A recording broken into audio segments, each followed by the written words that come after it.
I wrote my newsletter recently on the subject of toxic positivity, what it is, how it causes harm, how it impacts your business, and what you can do about it.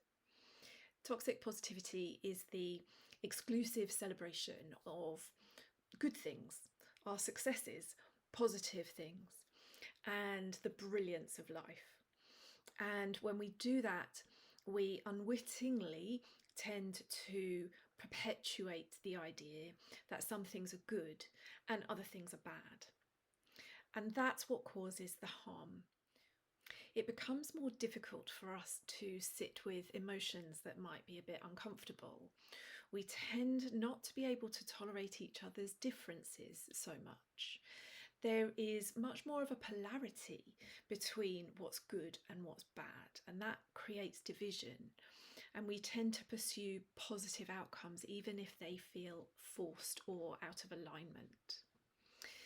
The impact that this has on your business is that toxic positivity can really prevent the truth from being told within your business. It prevents the whole story of what's actually happening to come out of the woodwork. It can be really difficult for us to navigate our differences. It can be difficult for us to accept the real picture. And toxic positivity can also really stifle the voices. It can stifle diversity and range and acceptance of different voices that you need to run a healthy, effective business. So I have two tools that I'm going to talk you through right now to help overcome toxic positivity. They are not a complete fix for toxic positivity, but they do help to address some of the harmful causes along the way. The first thing is to create a relational space. Now, relational spaces, we're used to those. We have them in the office. They're the time before the meeting. They're gathering in the kitchen to make lunch. They're going to the pub after work or a Christmas do. But the relational space that I'm talking about is a structured process that brings people together so that everyone can express themselves openly in a way that is safe. They can listen to others and they can really reflect on different things that they have heard. So the process for this relational space, I always start with a check-in. A check-in you can do at the start of all sorts of different kinds of meetings. The question at the check-in that I normally ask is, what do you want to say, to just call out any distractions, share anything that you want to share, and just say what you need to say to feel present and focused for this meeting. And then the main part of the relational space is basically an extended check-in. Everyone in the room, and you can do this face to face or it works really well online as well over a video call. So everyone in the space gets 3-4 minutes to share whatever they want to share. A bit like the check-in, there's no crosstalk during this sharing process. There's no responses needed. And what that does is it means that people can share and feel comfortable that they're not going to be judged. People can listen without feeling a need to respond. The listening then tends to become deeper and less judgmental. And all of those soft skills are really important in overcoming, in a general sense, toxic positivity. Now, I normally create some kind of theme. So when everyone gets this 3 minutes or so to talk, you give some kind of theme, a question, a conversation topic. And this might be one on toxic positivity. It might be one on, so I'm recording this in December, so maybe it's reflections on the year that you've had and thoughts about the year ahead to come.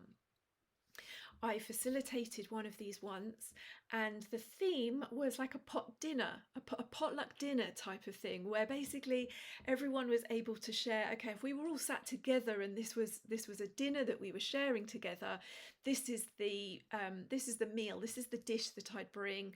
These are the memories that it evokes for me. That was a great one because food is a great way of getting into people's stories, their history, their culture, the experiences that they've had. And then once everyone has had their 3 or 4 minutes to share, this session overall is normally about 90 minutes. I then mark off sort of 20 to 30 minutes at the end just for some general conversation. So if there is something that's come up that wants to be spoken about, maybe someone does have a question, you can just sort of deepen into the conversation a little bit before you close. And then at the end of the relational space, I always like to finish with a closing round. It's very similar to the check-in, 20 seconds each, something like that, for everyone to just say what they want to say to feel complete on leaving that space. Relational spaces are powerful. They are deep, they are nourishing, they are rich spaces, and they can be repeated. So I normally suggest maybe once a month in a team or in a business, maybe once a quarter. So, do whatever feels right for you. Now, the second thing that I wanted to mention is this question, what do you need? So this is a second tool just to help you start addressing the impact of toxic positivity in your business. And the question is, what do you need? Now, how I use this question is to carve out some space in a team meeting, a tactical meeting, a stand-up, an operational meeting, something like that.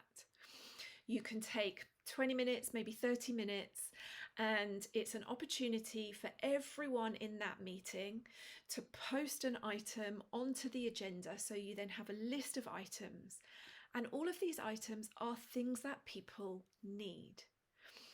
The agenda list is created there and then in the meeting, and everyone who is present in that meeting is encouraged to get what they need.